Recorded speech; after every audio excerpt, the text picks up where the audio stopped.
Dan tidak lupa aku juga memberikan beberapa biji umpan buah keladi nih teman-teman.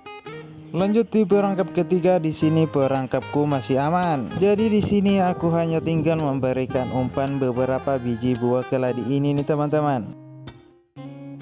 Di perangkap keempatku juga masih aman nih teman-teman. Dan di sini aku juga memberikan beberapa biji buah keladi nih teman-teman. Dan setelah memeriksa semua perangkapku, di sini aku juga mau lanjut tambah beberapa perangkap burungku ini nih teman-teman. Dan di sini perangkapku pun sudah siap nih teman-teman. Tinggal aku memberikan beberapa umpan. Jadi karena kali ini kita menargetkan burung kutilang, jadi perangkapku ini aku sengaja